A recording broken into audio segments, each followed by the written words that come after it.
À l'extérieur, quelques drapeaux sont le signe qu'un événement se prépare. À l'approche de la béatification des 19 martyrs d'Algérie qui aura lieu ce samedi, les bénévoles s'activent pour que tout soit prêt.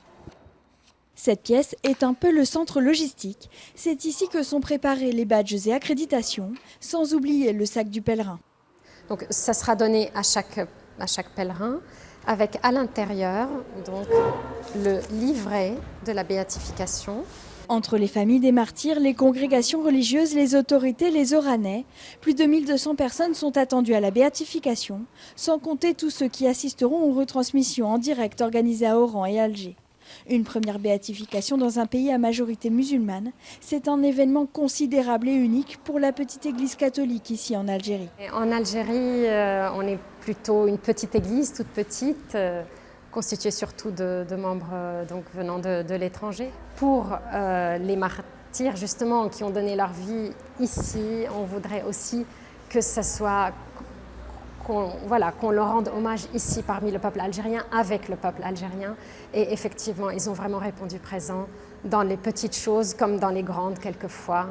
À la cathédrale, la célébration dominicale habituellement rassemble à peine une centaine de personnes. Mais pour la communauté catholique, c'est un point de repère important. Faisal habite à Oran depuis l'âge de 6 ans et dès tout petit, il retrouvait déjà ses amis ici. Déjà, j'ai fait l'école des pères, donc je connaissais un peu les lieux. Et puis, pour moi, c'était un lieu de rencontre, parce qu'on était tout un groupe, quoi. On venait, on partageait les journées, on s'amusait. Voilà, c'est un partage de jeunes, quoi. Ces murs sont aussi chargés d'histoire.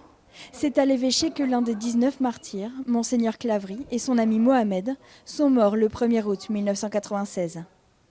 Vers la fin de journée, c'est-à-dire à 21h, je pense, 21h30, en arrivant de l'aéroport, il est rentré par cette porte, pas de l'extérieur, par cette porte.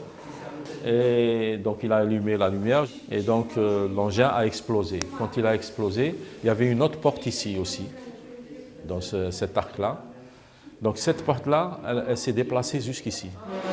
Et la porte qui était là, elle s'est déplacée jusqu'à l'escalier à l'intérieur. L'évêque a été enterré dans sa cathédrale. C'est ici, 22 ans plus tard, qu'aura lieu le premier temps fort des célébrations. Une veillée ponctuée de témoignages, avant la béatification qui se déroulera samedi au sanctuaire de Santa Cruz, sur les hauteurs d'Oran.